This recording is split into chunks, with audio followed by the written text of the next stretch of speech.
Speaking of vibrations, I met a man about 3 hours ago whose wife went into the hospital for minor surgery tomorrow morning too. An old friend, and we'd never heard about these two events, but this happens all the time, I find. You know, the strange parallels and echoes of so-called coincidences, but have you noticed that? What is called coincidence? A little clustering of patterned events of similar patterns happen all the time. In terms of communication, this surely has a meaning. In terms of vibes, it's nothing to do with rational connection, there isn't any. It is, in fact, the proof that the law of averages never works. It is another example of that was last week. One of our friends from Nigeria was asking me about lighting systems and the effects of lighting on psyche, physical, psychic, social effects. And I don't know. It's one of your friends. What was the effect you noticed? Now, what I noticed was on the following day we had a visit from somebody in Vancouver who was studying the lighting effects. Right across Ralph, we have the whole Ralph Kelman, who spent his whole life studying light and the lighting of cities, and he has classified cities according to their color. He says every city in this continent has a peculiar color of its own, quite distinguishable. And dominant colors in the street lighting, and these lights chase people off the streets or invite them to walk, just depending. Now, this is just being studied. He also indicated that the colors have an immediate physiological impact on people. They enter their insides very, very emphatically and effectively. But another item that popped up a few hours ago, Harley Parker, who is our associate here, is in Rochester for the year, and he comes back and forth a bit. He said that at the Institute for the Deaf there, which is rather a famous one, they report that it requires, according to the methods used for teaching the deaf in North America, it takes a deaf person, born deaf, until about the age of 15 to acquire normal literacy and speech. In China, the same person acquires normal literacy and speech by the age of 7. Now, we know why. I mean, Parker and I both know the reason why. The Chinese and the Rochesterians do not know. But there is a very profound reason why this should be so, that our kind of alphabet and our kind of literacy is so specialized, so fragmented, that deaf people take much longer to master their ordinary ABCs and speech patterns by our kind of literacy than by Chinese literacy, which is much more involving, much more multi-sensuous. In other words, the ideogram world and the world of tones is much more involving, therefore much more accommodated to people with handicaps than our highly specialized form of culture, which is so intensely visual. Another peculiarity, of course, that related to this, you may wish to discuss this, another peculiarity is that deaf people in our culture hate to read, and blind people in our culture love to read. And I found this out at first hand, talking to deaf people and blind people in groups. They're emphatic. The deaf hate to read, and the blind love reading in the Western world. Again, the reasons are very, very deeply located in our sensory lives. A deaf person has to, form the words, just as you do. When you're reading, you form the words, however, incipiently, by your throat muscles, by your lips, or by your inner organs. You form the words. And this is very difficult and painful for deaf people. Whereas blind people read by hand and touch, and they love this. It's involving. Have we any special visitors tonight that we should introduce to our... I see Miss Sapienza, who was, I think, was here last week, right? You weren't here last week? Well, Miss Sapienza is doing some studies on McLuhan at the University of Leuven. Some kind of a report. What do you call it? On communication. In the School of Communication at Leuven. Right. I just call it improvement from rational school. It's a study of what? Communication? Particularly understanding media. I see. Leuven is in Belgium, and it has communication school which is not run on the usual American hardware lines. American communication schools are mostly hardware. That is, they're concerned with handling equipment, cameras, tapes, radio, and so on. And that's about it, isn't it? That, I don't know what the situation is in the States. I think that they have a fairly standard approach. As far as at Leuven, you say they have a relatively It's more theoretical. verbal program. Right. But I didn't realize they had such a school at Leuven. But there are quite a number of schools of communication in France, in Italy. Sapienza has an Italian name. She's doing this in French. A girl from Sardinia was here at the same time. Sardinia, by the way, I learned from her, is not a part of Italy. But she is at the University of Italy in Sardinia, which is not a part of Italy, and doing a PhD on me in the Department of English and writing it in Italian. In the Department of English. Now, the strange circumstance, I asked her, how did this ever happen? She said, I said, who's your teacher there? And she said, her name is Elmira Zola. Now, this is a person whose work I had quoted somewhat extensively in the Cliché to Archetype volume. And she has a PhD in English from Harvard. So she sent this Miss Laura Boy to Harvard to study McLuhan for a PhD in Sardinia in the English department. To be written in English. And anyway, this is how this weird set of orbits that resulted in her coming here a few days ago to talk. But you want to flip back to that business about the deaf and the blind and the reading and writing and the two worlds? I'd like to throw in two suggestions here, Marshall, that people here who want to do some research on their own might very well ask two questions. What kind of dreams do the deaf and the blind have? And what kind of jokes do they favor? These are things that haven't been explored by anybody that we know. Another way of saying it is, what sort of grievances do they catharticize by means of jokes? Yeah. Have you had a chance, Mr. Tukey, of looking at any of Berline's things? No, I haven't, Marshall. I've been totally immersed in Freud for the last. In Freud? For the last several months. I see. But that shouldn't, but prevent sidestepping a moment to look at Berline, because you might get some help on Freud. Yeah, well, It might be interesting to know what Freud had to say about deaf and blind psyche. People, that is, deaf and blind. I used to work for the CNIB, the war blinded, and I just worked there for a summer. I was sort of houseman as a student, and they had had a lot of jokes on their own blindness. You know, what they love to tell about somebody saying, would you keep an eye on this? And they come back and there's a glass eye sitting something like that. A tactile joke. All right, there's your grievance. Yeah, and a tactile joke. It's also grievance.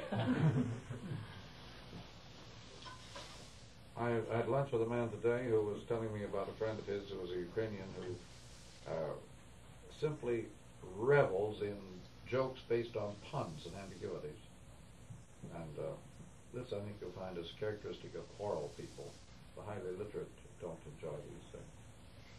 But the semi-literate and the non-literate people naturally depend on, for most of their jokes, on puns. And children, if you notice. Certainly when we were kids around here, puns. Everybody howled at everybody else's puns. Howl was the word. It was. I was looking at a children's joke book the other day, and these are kids who are becoming literate, very fast. Well, I also noticed the Japanese. You ask them for their jokes, and they say, well, they can't remember any that could translate into English because they're all puns. This is another point. I think a Japanese was once asked whether he could think of some way of translating a Japanese, or rather an English kind of aphorism into Japanese. And somebody thought, well, how about penny wise and pound foolish? Penny wise and pound foolish. And somebody said, or he, rather, Jap replied, well, what about the man who went to bed early every night, and then found that his wife's going to have twins. Pennywise, pound foolish. Went to bed every night early to save life. A bit about it. Michael, have you ever heard the Zen Master's joke? Don't think so. Well, this old Zen Master came to me one day and he said, I've discovered a new kind of therapy. It's called tripping therapy. And I said, oh yeah, what's that? He said, well, anytime we see somebody walking down the street who doesn't have a smile on their face, we stick out our foot and trip them, and by the time they hit the ground, they've forgotten what they were already thinking about. This is called what kind of joke? Oh, I don't know. What's it refer to? Oh, what does A Zen master. A Zen master. Zen Master. I see. Zen Master. And then, but by the time they hit the ground, they've forgotten what they were thinking about. Yeah, right. That's called tripping therapy. That sounds like a reasonable likelihood. Mr. de Kerckhove, come on in. And Mr. de Kerckhove is also Belgian. We were talking about this. Miss Sapienza is doing her work on McLuhan at Leuven. Had you met? You'd met her? No, I don't think so. No. Well, Mr. de Kerckhove is Belgian, among other things.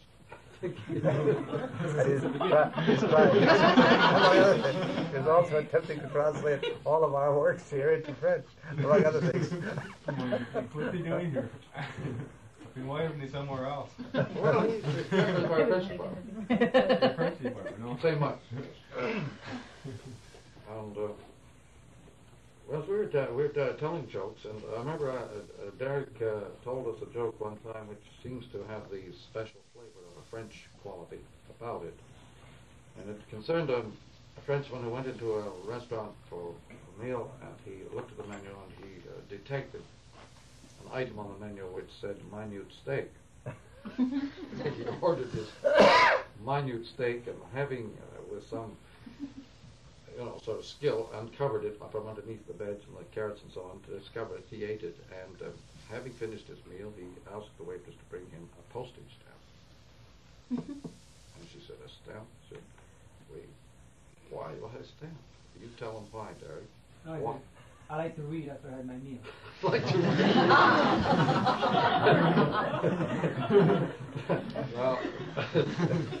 Well, this is, why is that a French joke? Because I don't think it could happen in any other culture. Well, first of all, because it's a Parisian joke for all things. Yeah, but why though? What's the strange It's a quality? grievance. It's a grievance, but what is the quality? There's something about the shape of the joke which is strongly flavored by the esprit Gaulois. It isn't just the fact that he was getting a bum deal on his meal.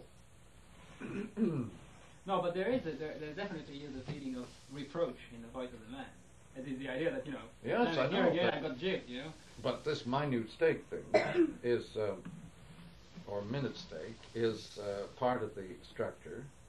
But now you shift from one dimension of size, which is really quite irrelevant to food, nothing to do with food, to the dimension of reading, which again has nothing to do with food. But the joke arbitrarily associates these two experiences. I like to read after meals. There's just about as much reading on a postage stamp as there is food in that damn meal you brought. That's the idea. Yeah, that's the idea. It's very precise, though. There's something... There's a size relationship there that leads you down the garden path. But it's a match. Notice. Not precise. Perry match? Precise. Damn little in each case. Perry match. That's matching. Perry match. You still haven't heard it. Perry match. I said, Also be a paramatch. That's McLuhan's cigarette problem. which one? The Perry match. The Perry match is a cigarette? What cigarette? McLuhan has a cigarette problem. I've got another good French joke around the same time. You are interested in one. Oh. During the war, just before the war really started, the German trenches are in front of the French trenches, and they are saying, and nothing happens. So the French are getting bored playing cards, and they say, why don't we start the war? And one of them says, I've got a trick. Those Germans are very disciplined, they have a little discipline. So all we have to do is to try this. And so he puts his hands like this, and he says, Hans! And the German side, somebody stands up, says, Jawohl, and they shoot him down. And that's it. So they cheer and say, fantastic, marvelous, we got one. They try it again. Hans, Jawohl, and it goes again. At the 15th Hans, the German on their side starts to understand, and say, well, we're going to use that trick too. So the German on their side put their hands like that and say, Michel! And then from the French side, is that you, Hans? Jawohl!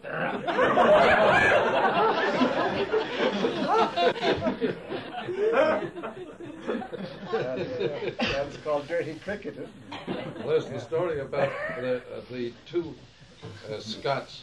No, there was a Scot and a German. And they were in a very hungry plight.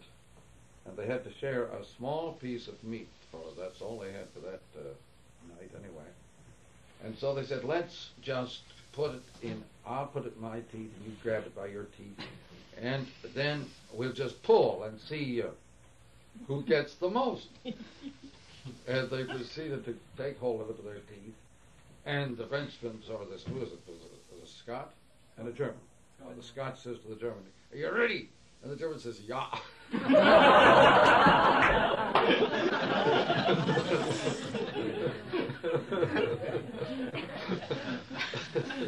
got another joke.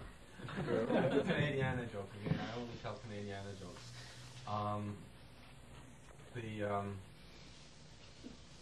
No, wait, this is a really toughie to get my head around. Oh yeah, Otto Lang has the best psychiatric nurse in the whole of Canada, and he thinks she is his wife. That's a toughie, eh? Well, it sort of goes round and round. We'll have to think of another pun. Did you get a few one-liners from these resources? From time to time, let's see what are some of the available one-liners in the group. Oh, yeah. As the attention span shrinks, thanks to television, people can no longer follow narrative jokes. They have to get them on first bounce, one-liners, and not at all. That's why yours was dangerously narrative. Oh, It took a little too explanation. close to television. Yeah. No, too remote from it. Television doesn't have any narrative. Oh, it doesn't have any. No, you know, the laughing sort of story. Yeah, The, that's laughing, I suppose. they don't have time for stories on. What about the international joke about poor old Howard Hughes? Let's see. If Wanda Landowska had married Kissinger and then divorced him and married Hughes, she'd be, I wonder if Hughes kissing her now. I wonder who's kissing out. What about the Kissinger of death? What's wrong with the messenger of death and the kiss of death being mingled together and the Kissinger of death? Mafia. Too painful. What was that? We've had a few one-liners lately, but the one I saw yesterday was the dining on the sodded line. How about what's the difference between a nearsighted hunter and a constipated owl? Nearsighted hunter, constipated owl. What's the difference? The nearsighted hunter, he shoots without hitting.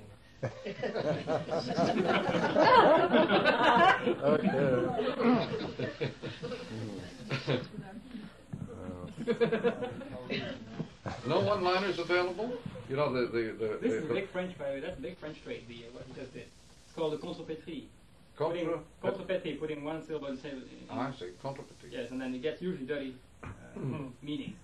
And there's a journal in France called called Le Canard Enchaîné, where they have a little section called On the Album of the Countess.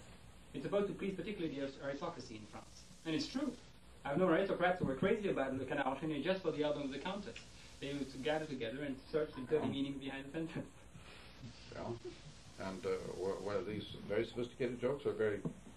No, not sophisticated a bit. That's the idea. The only sophistication is the fact that it takes more and more skill to bring a dirty meaning out of used sentences. Speaking of the aristocracy, you've maybe all heard the one about the sergeant who was drilling his men in the use of the rifle. And he was illustrating various problems about the rifle. Now he said, here, men, this is the rifle butt, and it's usually made of isel wood. And isel wood is a very special property, sometimes used for making piles for piers. But if you think it's anything to do with hemorrhoids for the aristocracy, you're nuts.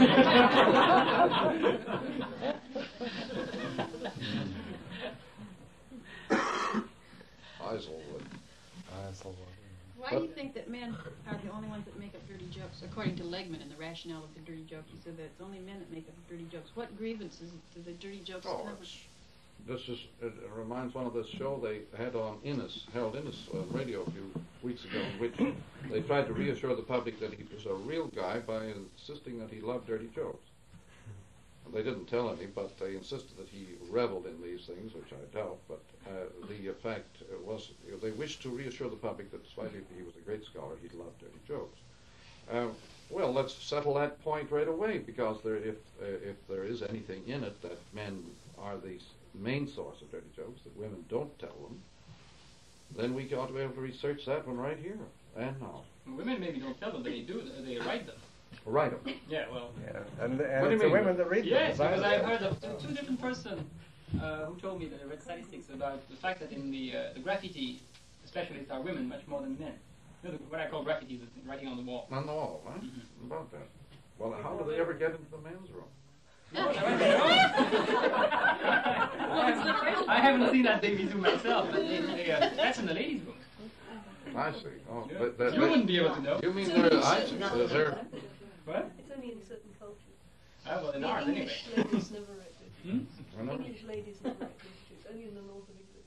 But you have to get I was thinking for Canada. Could you get a special Canada Council grant to visit ladies' rooms?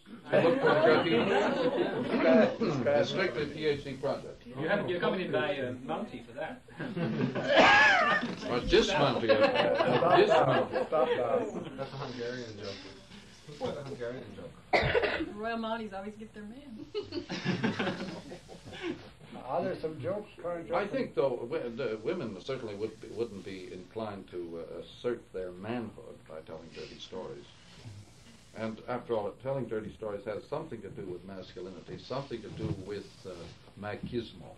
Machismo, as they call it. Machismo.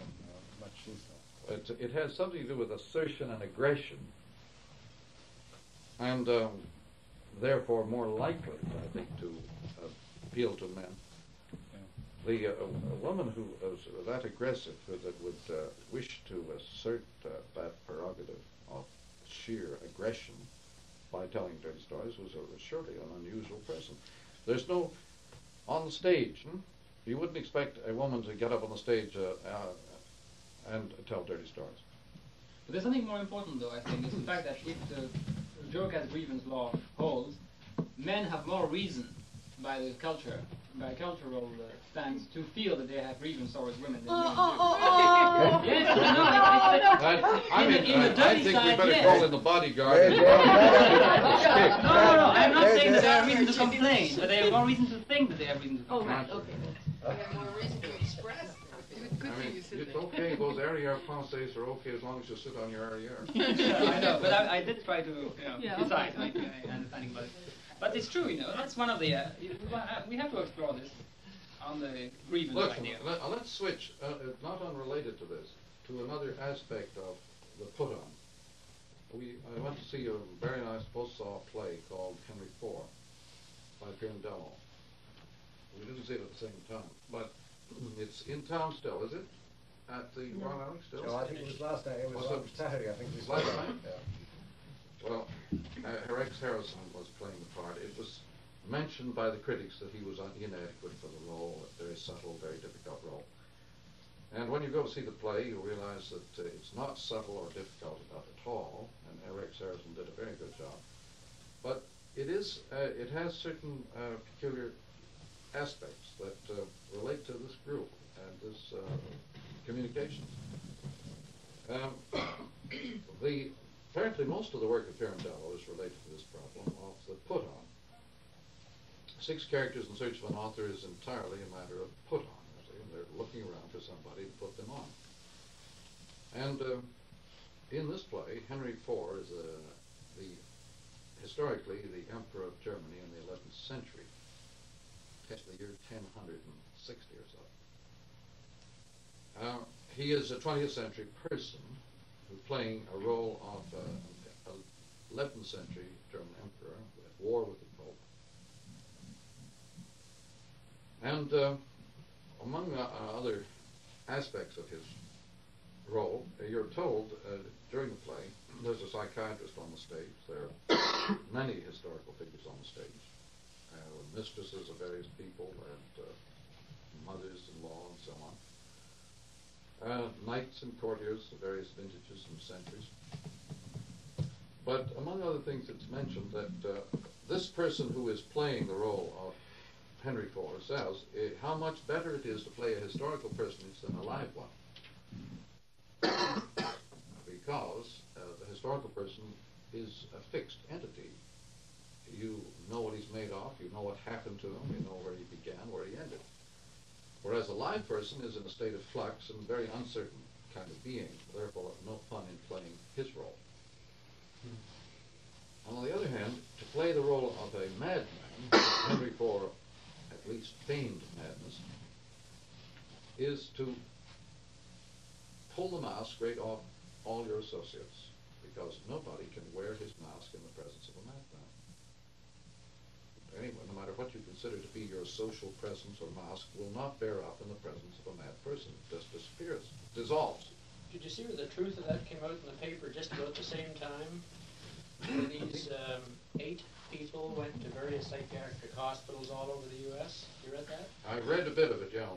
It was exactly the same thing. The 8 people volunteered, as it were, to enter various hospitals, a dozen hospitals, on a bona fide basis. That is, they presented themselves as schizoids of various types. They gave the right schizoid answers and were admitted at once as nuts.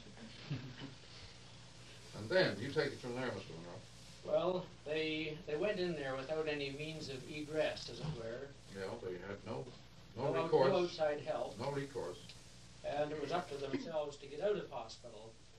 And the average stay, they only said 3 things: that they heard voices, they heard shrieks, and I think there's one other. Thud. A thud. Other than that, every other question was answered truthfully. It took them an average of, I think, something like, 29 days? Some of them took as long as 56 days to get out. But the key to this was that only the inmates were able to detect that they were phonies. One of them said that he'd go back into that he was going to send other people back into the hospital, but he wouldn't say when. And I think one person in the hospital listed in the next 3 months something like 98 put-ons, and there wasn't one. That was detected. The doctors couldn't detect. The doctors are quite unable to detect. And they released them as suspended schizoids. And he says, once that's on your record, you can't dispose of that. Another Once important not always feature was enough. the importance of naming the disease. Once the disease is named, that's it. It means the same disease to all doctors, and it's inescapable. I thought the punchline of the whole thing was that these scientists got so used to things that they began to whip out their notebooks and take notes during the day, and the nurses would just write crazy. He engages in writing behavior. And they wouldn't even stop breathing. Just But what do you make of this factor that the nuts were able to detect the same, but they were sane too. The sane were not able to detect the same? Our mental institutions, to a great degree, a social function more than a mental function. Like the doctors themselves wouldn't recognize these people because they're putting on a mask of a social thing for them. They're feigning the group, right? They're saying, well, I'm an inmate, right? The doctors say, well, okay, he belongs to a social group of inmates. And the inmates, as soon as this guy comes in, know that he really belongs to the doctors. He's examining them. It's really quite obvious once you're in the But do you think this is why they can detect that these phony inmates are engaged in observation?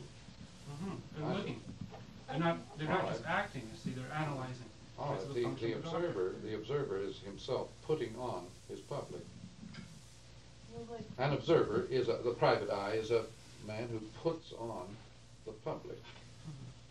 And so the nut, in other words, is not putting on. Right, everything a crazy person would do would be spontaneous. It would be something that was natural. It would be everything a crazy person would do, they wouldn't be putting on anything. They would be doing just whatever they were thinking. You mean they're sincere? Right.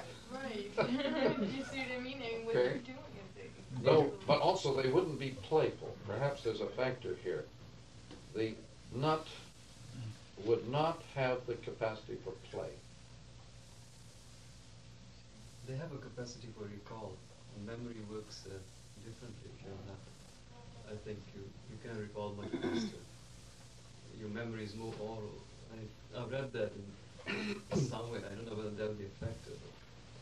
Let's come back to this factor, not losing sight of this, but the factor of play has to do with, say, role-playing, as it compared with just job holding, and playing an ordinary specialized part is not play. I think this is where the specialists in the hospital are completely hung up. You see, the doctors are unable to play. And what is more, they're also not with the patient for very much time. And this is one of the things that came out. Now, this is a typical manager's madness. You see, in the large institutions today, the manager has very little time to devote to anybody in particular.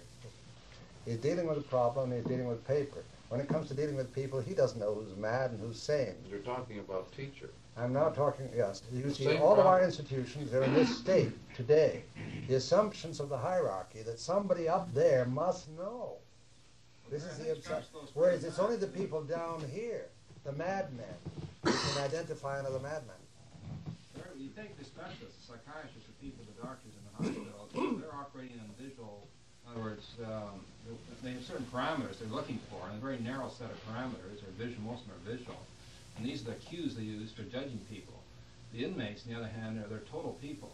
Yep, that's it. And they recognize each other. Just a moment. Do you think that one should suggest that the insane are whole, total, you say, total? Well, they use it. I think just what you're saying, they're using all their senses. I see. Everything means something to them, whereas the psychiatrist limits himself to a very small number of parameters. I wonder, when you say all the senses, you see, consciousness itself is, in a way, a put-on. That is, when you are conscious, you are rubbing together all the inputs of your sensory life. As they rush in upon you, you assemble them in a hasty interface, which is conscio, knowing things together, making sense, by the way. To make sense is to be conscious. If you don't make sense, then you just have shusness, you don't have consciousness. And shusness is awfully common. Somebody else say? Sure, come on. But that wholeness is a crux, Dr. Hall. I wonder, is the so-called mad person or the insane capable of this wholeness or not? I suggest that there is that factor of play to consider, that the person who can play, keep things rubbing and is not in a bind. As long as you can play, then you're not uptight. Is perhaps the condition of the insane a kind of bind, a sensory bind or fix? Look, I think we have to also, in the statement made that the inmates recognize these people's. Yeah, there was no evidence given about why it was possible. There's not a clue. But what degree of madness were the inmates? I didn't say. Didn't indicate. Verbally. Didn't indicate. They presumably were not extreme cases of any sort, although, again, what is an extreme case? Who knows? It seems to me that it's the opposite from what I've read of early McLuhan, is that the mad person is the one who's still able to play the childish female part, and the split person, the professional, has been split by the mental illness of literacy, which causes schizophrenia. The Gutenberg Galaxy, chapter 16. Let's ask this question. Is madness then of totally different characteristic in different cultures? It would follow, wouldn't it? If schizophrenia is the literate form of madness, which I imagine is the case, then schizophrenia would not characterize, say, Japan or China or Africa. Better neurosis, Marshall, than schizophrenia. Yeah, but the specific conditions of admission were schizophrenia for these hospitals. You may be interested in an analyst by the name of Rosen, who puts his mad patient on. I can get this material if you like. One of the examples that comes to mind is he's dealing with a megalomaniac who thinks he's the son of God. So Rosen assumes the pose of God, and with a number of attendants around him, tells his patient, Jesus Christ, to kneel down before him. And they become involved in just a tremendous power struggle. But of course he has the attendants, so they can physically force him to do these things, until finally the therapist is successfully able to put his patient on. And as soon as Rosen can put his patient on, he's no longer Jesus Christ, and he loses his entire delusional system. And that's not to say that he's immediately cured. That's what they did in the movie, The Ruling Class, with Peter O'Toole. What do they do? They brought in another he thought he was Jesus. He used to go around hanging on the cross and scaring everyone at the parties. And they brought in another Jesus Christ and forced him to recognize him, and then they figured, Rokeach did that in Ypsilanti with the three Christs of Ypsilanti. But Rosen's technique was somewhat different, where the therapist put on his patient and wouldn't allow the patient to put him on. They both became patients, in other words. No. Is that why women have so much trouble with male therapists? They really put themselves into it. Well, in classical psychoanalytic therapy, for example, the patient puts the therapist on as the father imiko, right, which is transference. And he plays right in with it, which is why it's so cruel for women. Yes, and this allows a working through the neuroses. It doesn't. It makes her sicker. No. Well, you haven't read Woman in Madness. You have an artificial neurosis, which is called the transference neurosis. But what this allows is a recall of all the infantile material into the present, and then it's allowed to be worked through the therapist rather than the father who doesn't exist anymore. Well, that's if you believe a male chauvinist like Freud. Marshall, I think there are 3 points here that we might bring out on another study that was sent to us from University of Michigan, I think, some time ago, in which people who've been working in psychiatric hospital pointed out, first of all, that this treatment of specialism drives people. The very assumption that a man is mad to start with drives him into a course of treatment, which was, by the way, outlined in this article, 1,117 pills which they threw down the toilet. All right. It drives a person into insanity and into the snake pit. That is, the institutional environment itself is such that a man who is classified as mad is driven into the snake's pit gradually as a way of avoiding all responsibility and of playing a role. That is, he becomes mad in the institution. And the only way to save him from this, well, there are 2 ways, or suggestions that these people make. One is to be treated by other inmates. That is, to establish a community in which people, in a sense, become interested in their own madness and deal with it. What happens themselves. Now, that's one thing. The other thing is that the specialists who are called upon to deal with people in this category is to recognize that it is because they've been being able to get away with the role play of madness, become frozen, to shake them out of it by very drastic treatment. That is, allow them to go through all the symptoms of madness and fury and so on and pay absolutely no attention. Let them throw themselves into a fury and just disregard it and force it on them, as it were, until, in one instance, this kind of treatment, and this is being experimented with now, let's say, has resulted in people actually going through this role play and getting up ashamed of themselves and apologizing and saying, complete cure, that is, complete flip. That is, their madness had been role playing all along, and it had been, if you like, reinforced by people treating them in the way they wanted to be treated until it became permanent, or almost permanent. This business was put on. I'm not sure how it's understood psychiatrically, but some of the madness that has been mentioned so far is put on in the sense of power seeking. Yeah. Seeking power by over the environment to see people pay attention to you. Michel Foucault said something very interesting about that in relation to what work you do here. It's the idea that since the Renaissance, the tendency in front of all form of deviance has been to shut people up, be it for sickness, for crime, or for madness. and that now people don't know what to do, whether to leave people outside or inside. But the idea was to shut people up, put them in prison if they had committed crimes, put them in hospital if they were sick. I just don't know why. He doesn't say why. No, but we know why. Well, historically, why? Because of the sense of closing the contained space. I think containing that form of... I know, but for what reason? For the benefit of whom? Or for the benefit of the rest of the society. Not for the benefit of the patient. Oh, no, God, no. We still take that attitude that the enclosing is not for the benefit of the patient, is it? Or is it for the benefit I of... think we still take that attitude, yes. This is a figure ground problem. Exactly. If the patient is the figure, then we're doing this for the ground, not for the figure. Whereas before that, the madman was some sort of a saint. They still say in Arab countries, for instance, even if the man who is going through a throe of anguish is actually on hashish or something like that, they call him in Arabic a saint. He's holy. You don't touch him. Strange. The word can it's have, a Lebanese woman who told me just 3 days ago. The word can have many meanings besides sanctity. It could be holy. Holiness could mean just entirely, altogether, something. I'm not You know, when we say he's gone, giving you the no, name. just no, though. When we say he's gone, we mean he's holy. He's finished, and he's altogether out of it. He blows his mind. He's gone. So we use the word "gone" for a lot of insanity. Gone out of his mind. We also use the word "possessed." Yeah, but it's a man you can't contain, though. I was just thinking, though, holiness.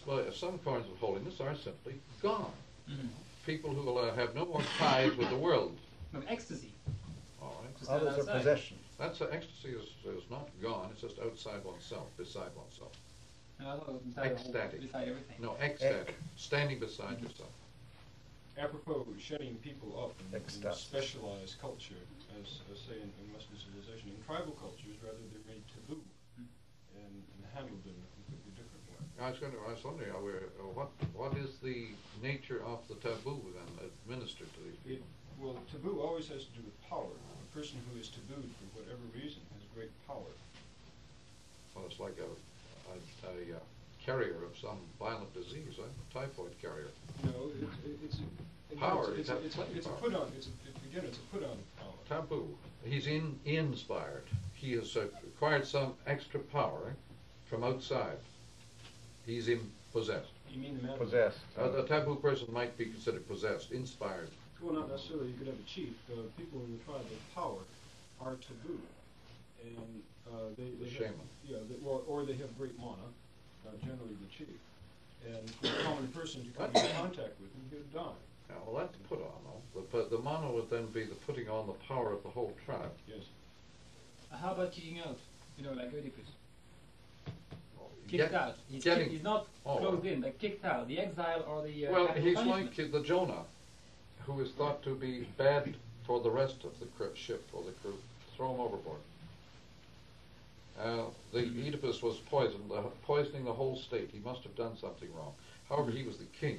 When the state suddenly gets sick, then they say the king must have done something wrong. This is what happened in the French Revolution. It's happened to Nixon. This one happened to Socrates. Not sure, because he wasn't a king. He was the fool, or the intelligent fool, and he didn't fit into the social logic of the social Well, environment. fools as such are, So- alienated. Right, and then in a sense, they had to take him out of it, right? They had to cut away that segment, put him in the enclosure, the coffin in this case, put him in a total institution, which is the fool. Well, I was wondering, the institutions, to what extent have enclosures been thought of as serving some therapy, not for the individual, not just the group? Penitential, Schools. the penitential idea. They always think schools do.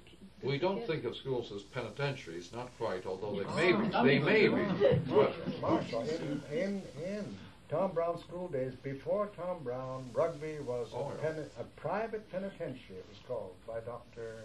what's his Arnold? name? Yeah, Oh, private yeah, but penitentiary. this is again as a metaphor.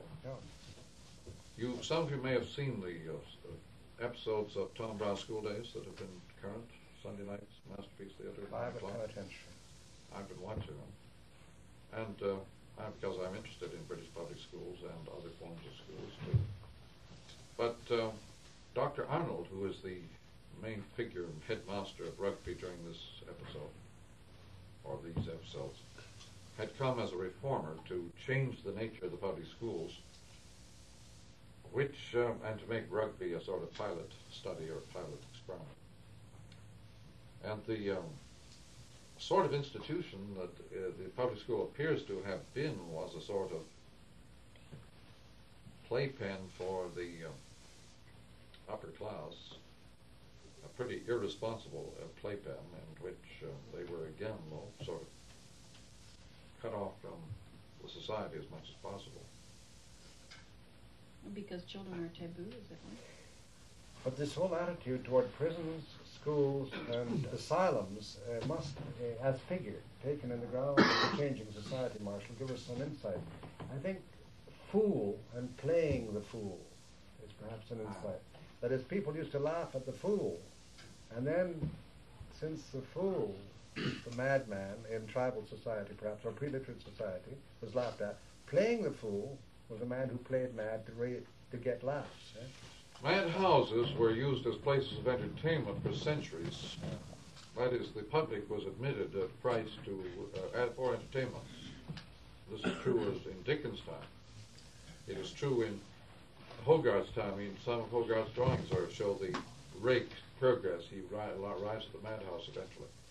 But in some Elizabethan plays, there are scenes in the madhouse. But I don't recall there having been madhouses much before the before the Renaissance. Before Gutenberg.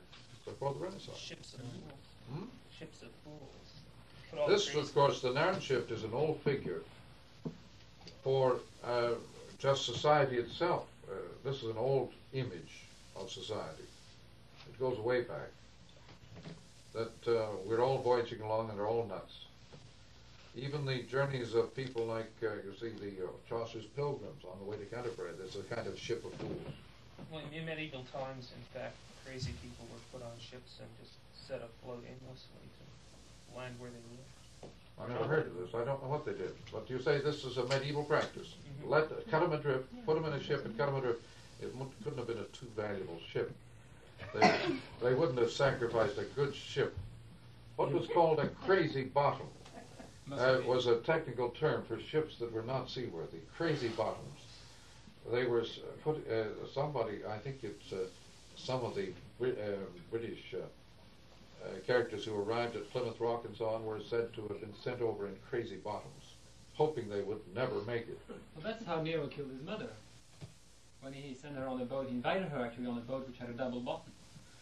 Actually, you could just pull it out, and then the boat went down, and she couldn't swim too well. But she swam enough to come to the border, and he had a man hit her on the head with oars to really get rid of her completely. That was a crazy bottom. But I think it comes from the Romans. It's a very good idea. The phrase crazy bottom is in the Latin. I'd love to know the Latin for crazy bottom. Yes, I would like to see that. But what I find interesting is that we can think of the pre-literate man as, or at least a pre-Gutenberg man, as kicking out people rather than enclosing them. Or elevating them. The leper, for instance. Or elevating them, special role. Yes. Does anybody thing. have any information about how madness is dealt with in Africa, for example? There are people here from Africa. Traditionally not isolated. I think even if among the Indians, you're not isolated. The madmen live in the community. And they're great fun for the children. The madmen in the community is what keeps the children busy. Play school. But you're not isolated. And in tribal societies, you're not isolated at all. Not at all. In fact, the place I come from is Kenya, Nairobi, and the book that Carothers, and your friend Carothers, who was the doctor in charge at Mathare Mental Hospital, is the hospital in Nairobi. No, it's a very small hospital for the whole country. I mean, the number of madhouses we have is very small. And one of the things that strikes anybody coming to North America is the quantity of psychiatric services and the number of madhouses. I mean, even if you knew about, mental problems, but it hits you very hard. But there are also did relate to the coming of literacy with the development of schizophrenia, I believe. Well, that's true. Carothers. Yes. Or he quotes somebody who does. Could easily have occurred to him. J.C. Carothers is an Englishman who has studied a good deal in Africa. He did a treatise, an essay called Culture, Psychiatry, and the Written Word, which was an enormous help getting me started on the Gutenberg Galaxy years ago. But he has a new book out. He had another book called The African Mind in Health and Disease, and he has a new book out just on the African mind, isn't it? The latest one? Yes. But he's interested in comparing East and West, or rather Africa and other Western areas, in terms of various measurements that we like to apply to ourselves. This, as I think, an anthropologist would be of help here in, say, telling us how the Eskimos cope with these problems. And I imagine they, too, have no means of isolating. By the way, penitentiaries as places of punishment are not practical except in affluent societies. It costs too much to lock people up and feed them and take care of them. So they deal with them in other ways in other societies.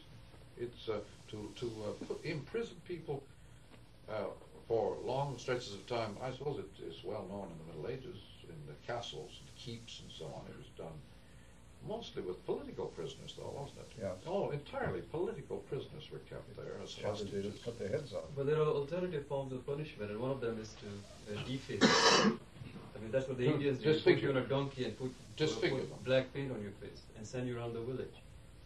It's chop off the ears. It blows your mind. I mean, you live in shame and guilt after that.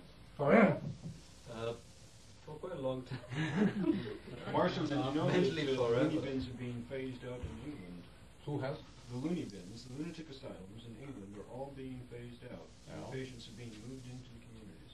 In California, too. That's Yeah, a state law. that's Now, Fairweather. is this a similar notion directing our present parole policies with convicts? You know, the great... I think that'd be fair to say. Yeah, but has anybody announced what's behind the parole policy? I haven't seen any statements about the doctrines governing the parole policy. They have the advantage is $10,000 a year to keep them inside. Yeah. So it's not an economic matter. For instance, in Milan, Michigan, most of the kids there have stolen a car. And for that $700 offense, they're kept in there for $10,000 a year. They could have given a Cadillac and an education at Harvard. You mean it is not economical to keep them in jail anymore? It costs $10,000 per person. Per year.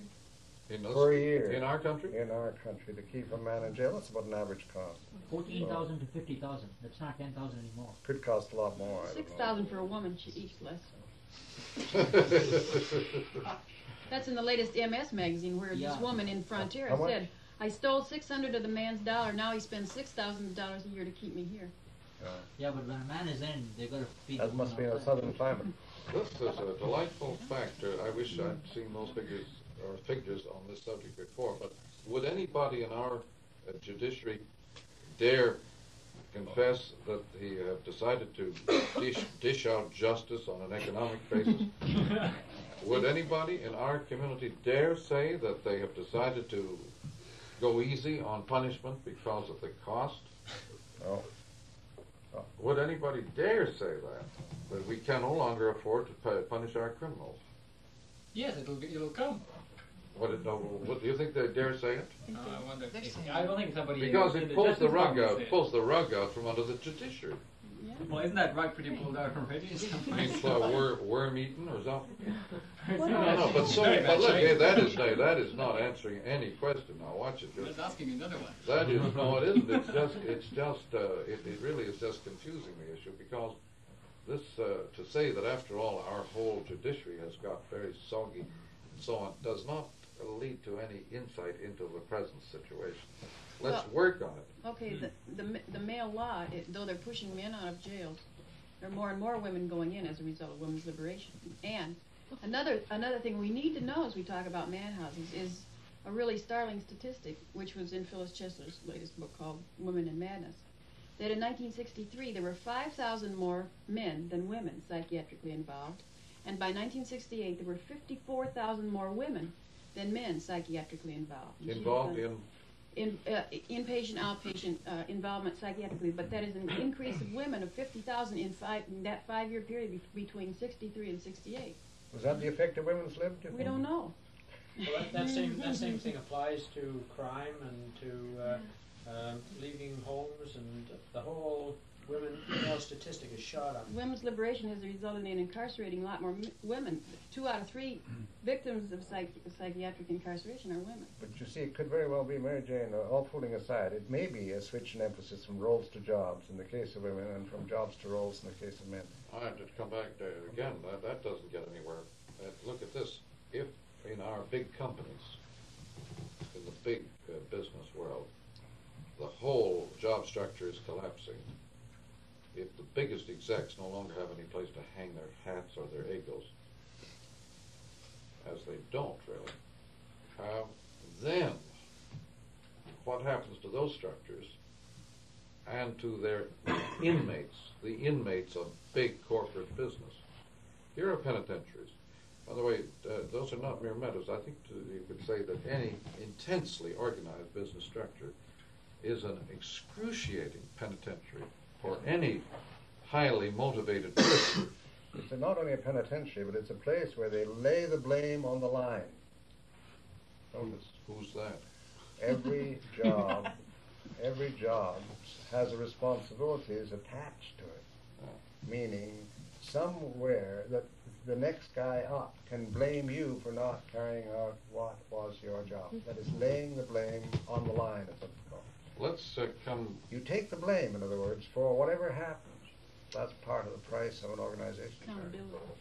Whatever happens below you, you accept the blame for, and that's what you're paid for. Well, let's switch to figure ground again. We're beginning to look at figures. We need to have a look at the ground. If there are these huge changes taking place in the familiar figures or personnel of our world, then there is something happening to the ground, because the changes don't come from the figures. No change ever originated in the figure or the central object. Changes always come from the surround, and the surround is never the same very long. So there has been in our time enormous changes in the ground or surround of all our institutions, in all of our existence. I think this surround is really a much more important thing, because I can remember my first jobs where you actually had to ask to go to the bathroom. There was only one telephone, and it was on your supervisor's desk, so any calls you made or took, he monitored. Everything was by memo. And now, you talk about restrictions in business, I would say it's 1,000% better than it was 20 years ago. Mm-hmm. That could be. On the other hand, the temptations to kick over the traces are enormously greater too. Right. Now, what happens in the ground? As the ground becomes more and more a service environment, as the ground becomes more affluent, more loaded with services, when you step outside of any set out of this building or any other kind of building anywhere, you would confront a whole batch of new services, everything from cabs to phones to clubs to restaurants. I think this is most important because I feel that business gets a very unfair blame for the straitjacket that they are supposed to be, but they're not. Well, read Wheels by Arthur Haley, new book, year-old, on life in the Detroit motor car business. The ordinary middle management life. And it's pretty terrifying. It's an extension of the production line there, you see, but it's different now. With management by exception, which is the technique of dealing with a high-speed situation, the old management form collapsed. It was impossible, in other words, to conduct business of any kind in the context of high-speed information flow, which we now live in, with the old method.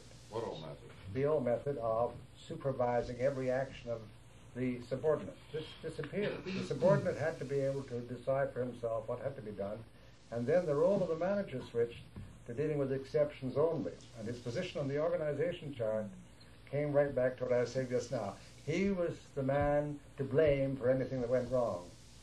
Now this is a ritual. Notice it's a ritual. By the way, the word blame is, that's a ritual. You're making a kind of central thing about blame. Well, blame is a ritual, is what I'm saying.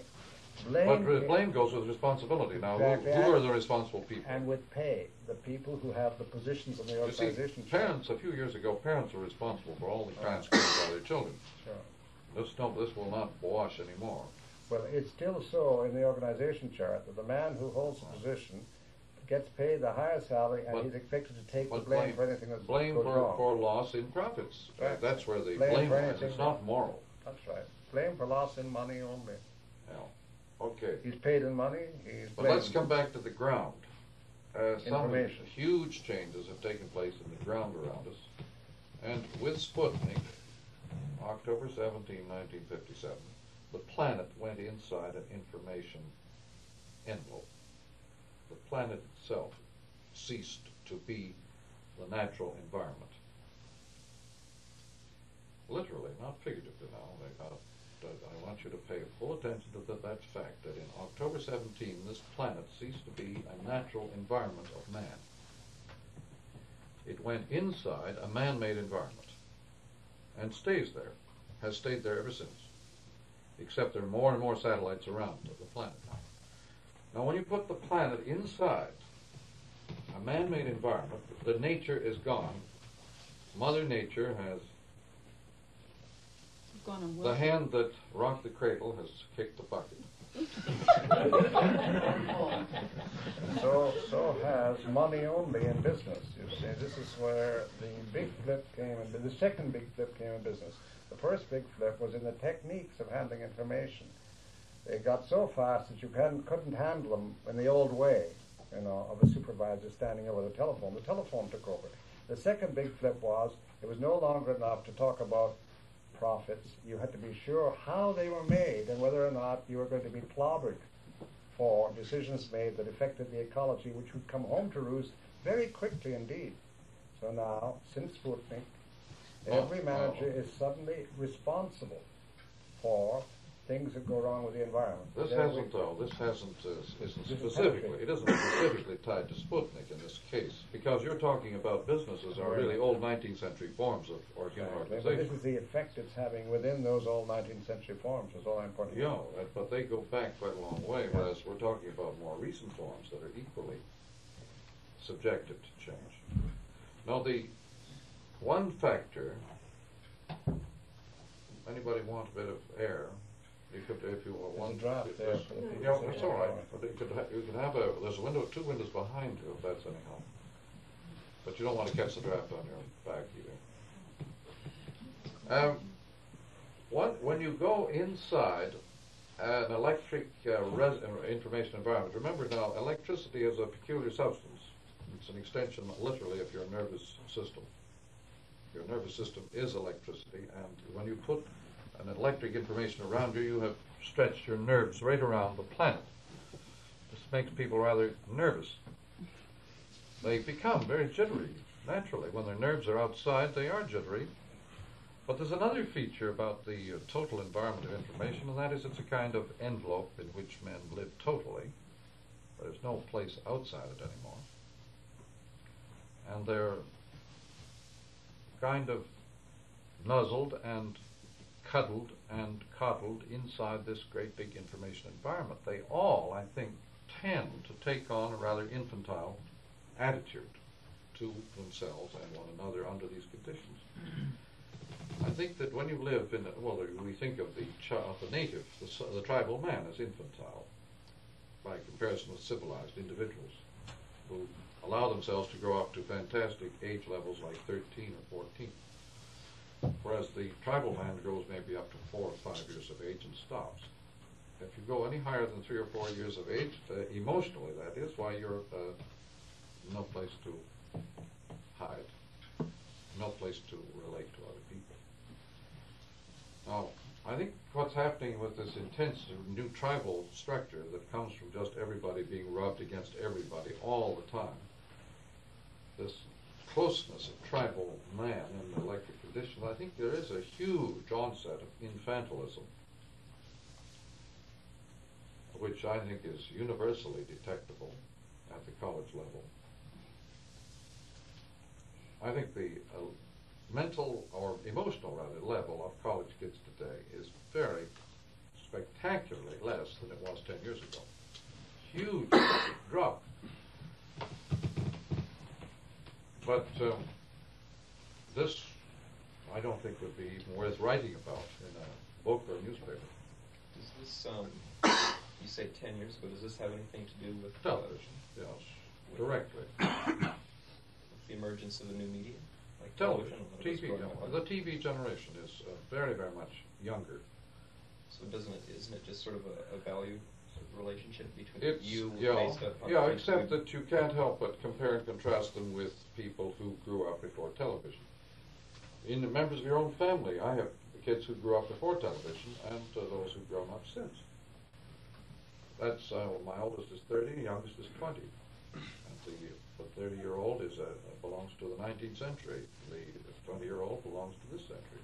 Just bridges a whole period of it, just a decade, and the whole thing split. When you're talking about ground, Marshall, don't you think that this idea about the judicial system is a ground? No, oh heavens no. It's a figure. It's a highly specialized figurative service, like the immigration or something like that. It's A bureaucratic. service is a figure. Yes, all services are bureaucratic. They're not ground. They're ground in relation to, after all, figure ground. Well, I know, but I mean... One thing is a figure for one situation and a ground for another.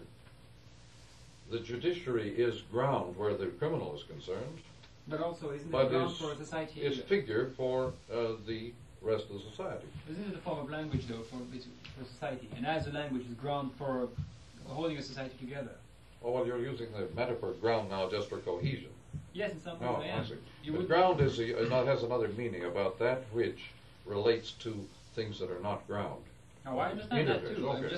Well, the judiciary is figure as regards, say, entertainment industries. Mm-hmm. The entertainment industry, as it goes around, the judiciary is much bigger. It's a bigger ground than the judiciary.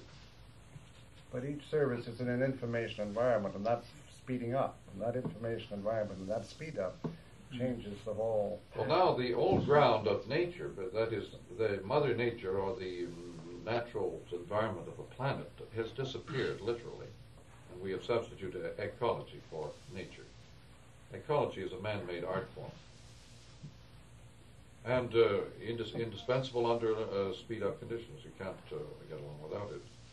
Nature took the place of ecology up until Sputnik. And nature was supposed to gradually sort out all the pollution and so on and equal and homeostatically balance it off in the long run. This is, by the way, there was a homeostasis of the free trade market. Starting, Adam Smith invented the idea of homeostasis and he called it free trade. As long as you keep your hands off the economy, everything will level out beautifully and harmoniously. And just keep your hands off. The road to heaven is paved with bad intentions. That was Marshall, speaking of ecology, you might be interested. I've just been doing a study at ecologists, and people study ecology. This sort of new breed of scientists that's just come into being in the last 5 to 10 years. And interestingly enough, they're applying a systems approach, the old hardware systems approach to their study. Yeah, well. But it's exactly the same, and very limited the number of parameters they're using. Yeah. All interrelated, and they're trying to work out mathematics. Well, what are the typical components they permit in their system? Well, I'll give you an example. So take world ecology, which is now becoming quite popular. You take the great cycles like the oxygen cycle, that goes through the carbon dioxide into plants and back into the air and around, between animal, plant, and through the air.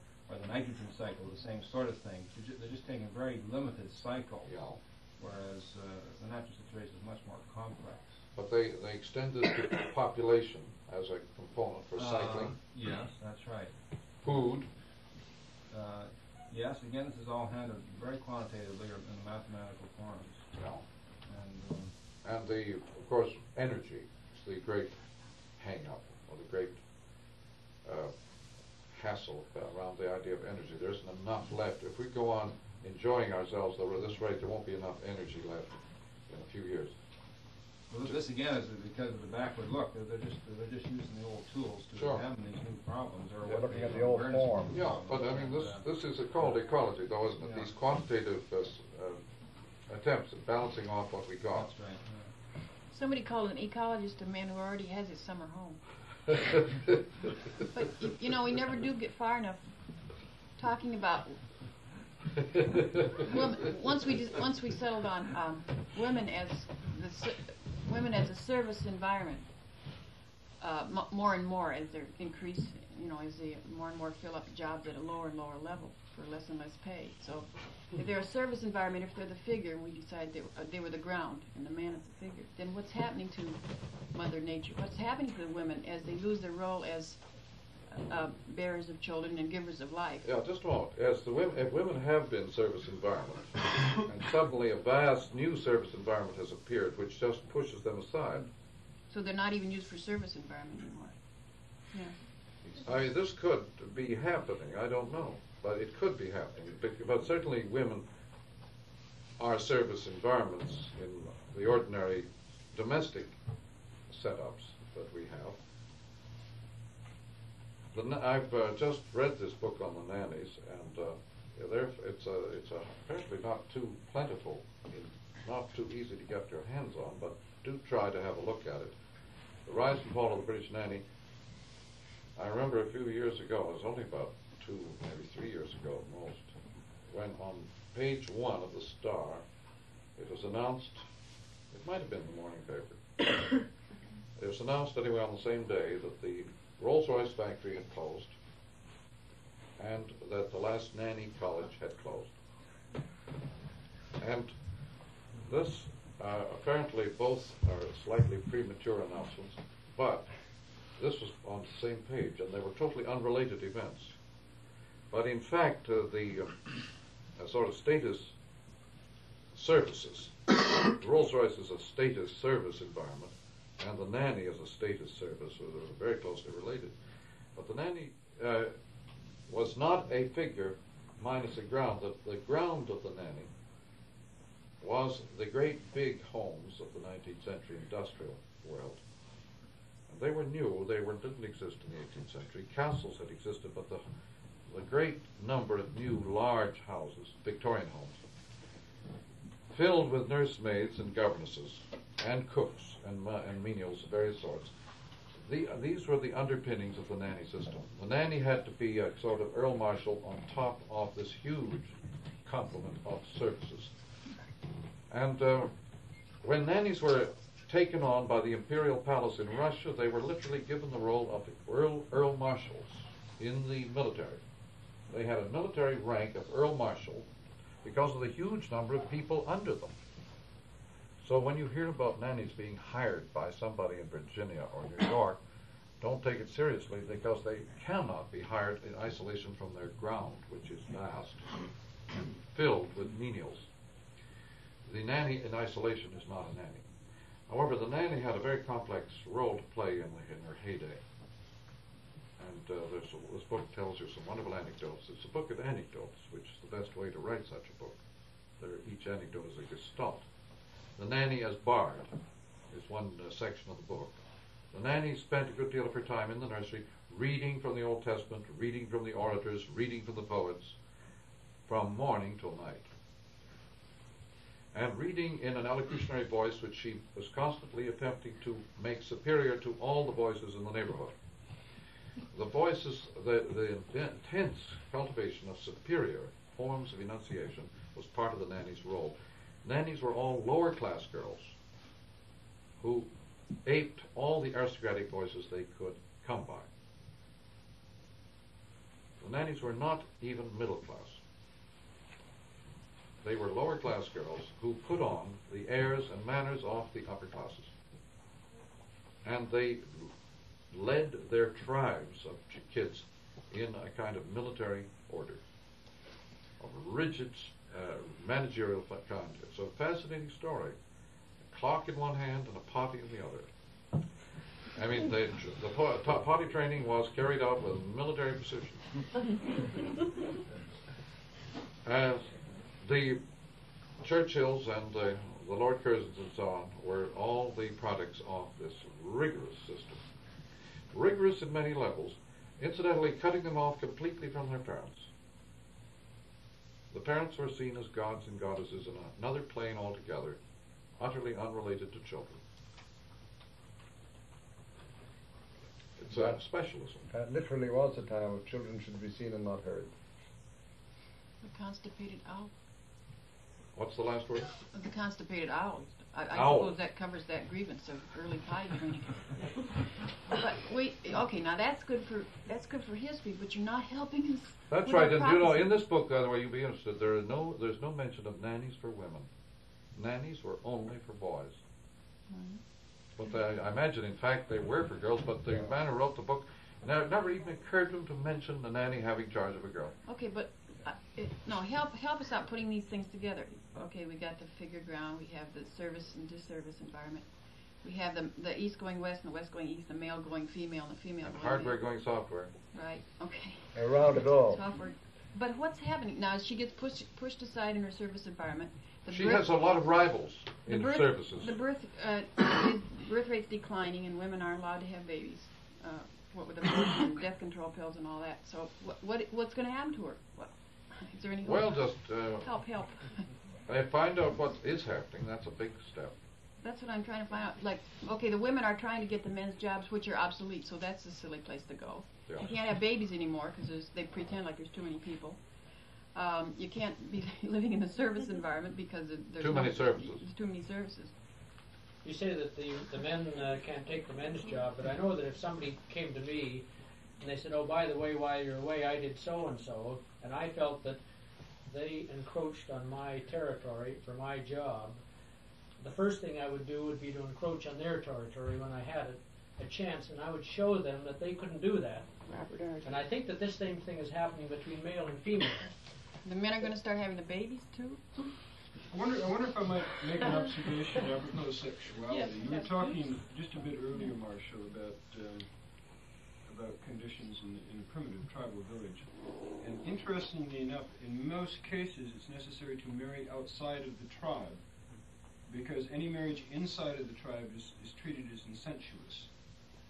Or incestuous. I'm sorry, incestuous. What did I say? Incestuous.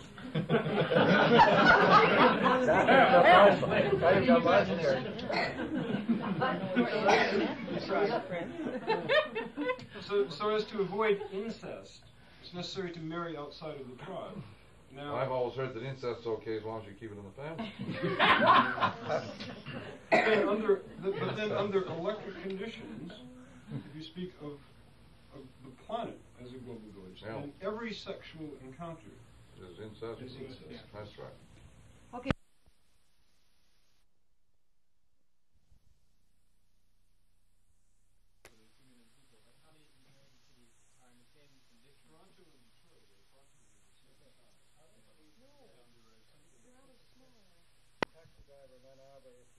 Have to worry about anybody mugging him or any other taxi driver in Ann Arbor. He said no, but in Detroit you certainly do.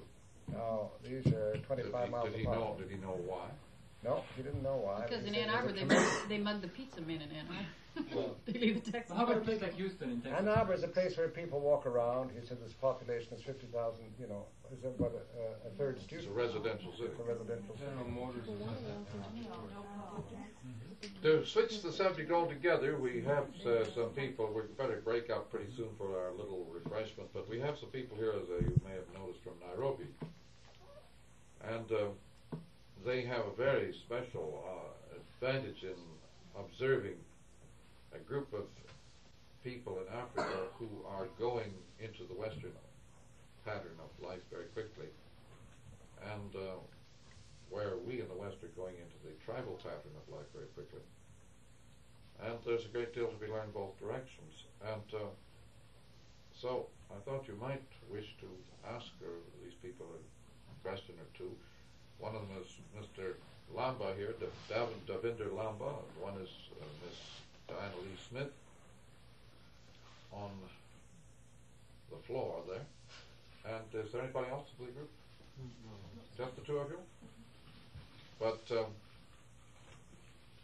are there others of you here at the university, or just two of you? Well, there's a third man here. There are others too. Yeah. Well, the speed with which Africa is acquiring Western services and so on is very great. And they're in the position to watch us acquiring the tribal interplay and interface in our world of the last 10 years. So as architects, these people are engaged in trying to invent space for Africans that will bridge them over into the Western world, while we have still haven't even begun to invent space that will bridge us over into the tribal world. The living spaces, I mean, whether city or domestic living spaces that we use, are not the least bit accommodated to people who are intensely communal and tribal. And tribal simply means living like a family, not living as separate, legalistic individuals. The civilized man lives by a written code of legalistic structure and considers himself an individual only and equal before the law with all other individuals. Tribal man never, of course, has such an image. Have you seen the latest living spaces in the Saturday Review? Oh, no, I never see the Saturday Review. They are so good, and there's one whole college that's being transplanted from the college to this great bubble, and there's even little places for the professors, and it's all grassed in, and it has light. And then there in the Saturday Review is about 10 pages of different bubbles, domes, plastic held up by fans. A little 4-inch fan blows up this whole thing. You can collapse it and silently steal away when you graduate. Yeah, again. Well, now let's ask our architect people here about these bubbles. What advantages do they have? Because they come from a world of huts. It's even further than the geodesic dome. With the technology okay. of plastic. Let's ask these people who are from the School of Architecture about some of these spaces, because you're engaged in trying to bridge from hut to motel or private space. No, I wouldn't say I'm engaged in trying to bridge to the motel, but maybe he was hoping you were. Past it and back. Motel is intensely individualized space. Yes, but the hut is not. Well, I wouldn't say our concern is with enabling the African to become a literate Westerner with all the attached closed visual spaces, but in discovering forms that might be more appropriate to someone who's going through visual spaces and back into. Yeah, but you're being very technical here. Try to be more helpful. Could I perhaps pose a question, Marshall? A friend of mine lived for a period of time in the geodesic dome, and the people that he was living with, the whole situation broke down very rapidly because, as he put it, it was impossible to have any privacy whatsoever. Well, remember now, he was speaking of this acoustically, not visually, because they'd sealed off visual spaces, but they had no feeling of privacy in the dome at all, and they ended up hating each other and everyone went their separate ways. Whereas in African families, privacy becomes a question of your age group, and you're in a house which relates to the group you're in, and there's privacy between houses. So there is a kind of privacy. I think one of the quickest way to drive a person mad is to put them inside a sphere which has got an equal amount of illumination coming from all sides. Right. It'll happen any time. The reason for it is it hasn't got any corners. That's right. The thing which now, tribal man and back as far as you can go. Just one, the thing that he does is he looks for a place to hide his head. Mr. Richards, though, the tribal man does live in a sphere. And like by preference, the man who lives by ear, the acoustic man, has no problems living in a sphere, but the man who is living by his eyes, Western man. I don't know what. I think that you'll find that a person even living on a plane. What do you mean a plane? An airplane? On a desert. Oh. And underneath the bowl of the sky. Will find a place to sleep, which is formed by two small stones, both of which are perhaps no bigger than his wrists. Again, though, teepees don't have corners. He will put his head between the stones. Again, though, this is not for privacy. This has something to do with resonance. He lives by the acoustic resonance. He has to, for example, a bull called into or shot into the bull ring instantly adopts a space in that ring which is its private space where it's going to die. It's called the querentia. All bulls, whatever, choose this space and they never leave it. That is to say, they rush in and out, but always return to this little spot which they choose the instant they enter the ring. And the power of space in the case of this creature is obviously not a visual or a civilized impulse. but it is powerful, and the whole being relates to it. The spatial orientation of the non-visual man is very powerful, but not in any way related to enclosure. You see, the visual man has to live in an enclosure, a rectangular enclosure. A literate man has to have a rectangular enclosure. Wigwam will not do for him. You see, the wigwam is not an enclosure. Literally, no cave is an enclosure. There are also very strong cultural factors which can't explain through your analysis. But for instance, I'm sure most of you have looked at tribal clusters and homesteads, and the dominant feature is that either the shapes are circular or they may be even square. But there's something else which you should observe, and they're clusters of bubbles. In other words, each man has his bubble. And the story goes like this. A homestead could be made up of several households. Each household will have one wife. For instance, you might have 4 wives and 4 households. And each household may have 3 children, and each children has his own bubble behind his mother's hut. And with a food store next to it. You mean this bubble is an actual space? This bubble is an actual space, whether it's association. Suburbia. Okay. I'm using the term bubble in saying that your own little space. Now, you go inside the hut, if I have to use one-liner, to intend, and you come outside to extend. And the action lies between the intervals. So the outside space, like what you were referring to, is where you meet. And once you go into the hut... That's ground. The inside space is fixed. And this is very like what Mary Jane was saying about you blow up this thing with a small motor, and then when you finish your course of studies, you let it down, you go away. And the space is yours, it's there, it represents... But as Mr. Richards says, for any visual man, it would drive him mad. Yes. That ground signal. Now, what you said about... absolutely go mad. Whether we are trying to bridge the gap... don't necessarily want that masculine square stuff. It isn't necessarily masculine, but it is visual. It is linear. Visual. The men invented it. No, it's visual. And perpetuated it. We don't want it. You just abolished a lot of The people. interesting thing I want to point out is that in an urbanized situation in Africa, of course, it's like, Toronto. Nairobi is much more contemporary in its architecture than Toronto is. You don't have the old buildings. You don't have the old ones. So, in an urbanized situation, a person, for instance, who has experienced a traditional way of life and is now in the city and can afford a house would take up something like Forest Hill. That's a good model. A 2-story house with everything clustered together, and it's a whole different value system. And when you ask him, what is this? He says, this is house, this is not home. Because home to him is to go back over the weekends to his clusters. All right? And there's this constant tension between the kind of spaces you're split in. And the Forest Hill space would be he like, goes home for mental relief over weekends because a house that is not a home. Yeah, a house is not a home. So that's the story. And like we were discussing the other day When did that happen in our world, Marshall? When a house was not a home. Polly Adler has a book called "The House Is Not a Home." She meant a house of prostitution. What is this new architecture that we see around in Toronto?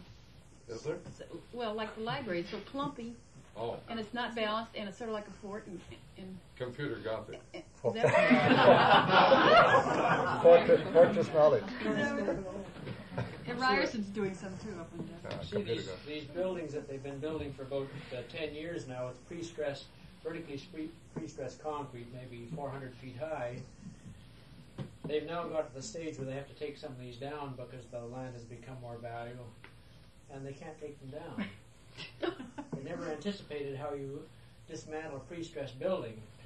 It's sort of like having a giant book 500 feet high and having to dismantle the book as soon as you take off the cover of the whole.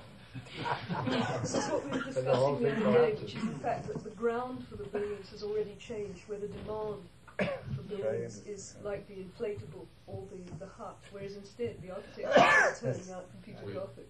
Somebody just mentioned Stonehenge. Maybe that's the new version. You can't deflate these buildings. We may The new soon learn why Stonehenge. the Druids. pyramids were abandoned. We may soon discover why the pyramids were abandoned. They couldn't dismantle in time. We use them for compasses. But the interesting thing is, I think that the tribal notions of space, when they return in a culture, they do introduce the notion of spherical spaces, and people would accept. Remember, now sphere is acoustic. You're right.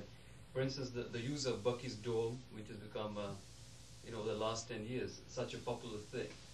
Even architects have discovered it. There's such thing as a dome, because the children are playing with it. So, I mean, it's caused fantastic amount of revolutions in schools of architecture. It says nothing, you just erect it, and it's been a big havoc. But the people who have lived in domes, and the poetry they've written about it, is really fantastic. They've had great trips in living this kind of a space. And you mean it's good for drug addicts? I mean, here is something that you go out and you don't have to study the user. He knows what he wants. I know that for 30 years nobody accepted Bucky's dome. He had to wait for another generation to just latch on it. Tell us who has accepted it for living. Who lives in a dome? Okay, I'm quoting a very small, number of people. I don't know of anybody. I've never heard of anybody. Well, all the communes work on domes. Yeah, but communes last 3 months at maximum. Because they're dismantled. No, the communes themselves can only bear each other for 3 months at a stretch. That is, I think, the optimum time of commune. What happens to the longhouses? Does anybody know anything about longhouse living here? Now, that is another form of living. The Indians. The Indians, and also in Sumatra and all through the. Well, anyway, why are we getting on to that one? Well, because this is might be more tribal. Yeah, tribal. Well, that is, they live for very long periods of time in families with nothing but. You'd have to know a good deal about their family life, wouldn't you? That's just exactly why I was wondering if anybody here knew anything about it. Yeah, but the shape might lend to more privacy at the back of the bus in the longhouse. There's no privacy. There are privacy demanded. houses in Uganda, for instance, where a whole extended family does live in one space, but it's a very large space. It's about 50 feet diameter, 60 feet. Yeah. The whole of Persia is like that. I mean, Persia, Iran, Tehran. Okay. If you ever look at the here are the supreme acoustic people, the Persians, the Arabs, the supreme people who live by ear, for whom the whole of the world is a great resounding sphere. And they naturally create domes and spheres. They live that way, but they have no private values at all. There is no need for privacy in an acoustic culture. You have an example here, Marshall. For instance, like the habitat, which is very dealt with the kind of people you have there now. Put the Italians into habitat and you'll live. And what? The habitat in Montreal. Yeah, but what about it? Well, it's a kind of a cluster. It does allow a lot of interaction. Yeah, but why Italians? Canadians can't live in it. Because Italians will It's suit designed their by an space. Israeli. You mean but they are not entirely acoustic people. They're somewhat. If you were to put Africans into habitat, you'll see action there. They would like it. They would like it. Certainly. But not Canadians, you say? Well, now it's very private. It's very clinical. You go there and it's sort of all hush and, none of that interaction takes place. We're forced into a closeness of association and not custom. I think we're scrambling an awful lot of factors here. There's a lot of people in the room who are not following anything that's being said, you see. And I think we can slow it down a bit and explain. But I think it's a time to take a break right now. And we have a bit of cider or something. I've got a bit of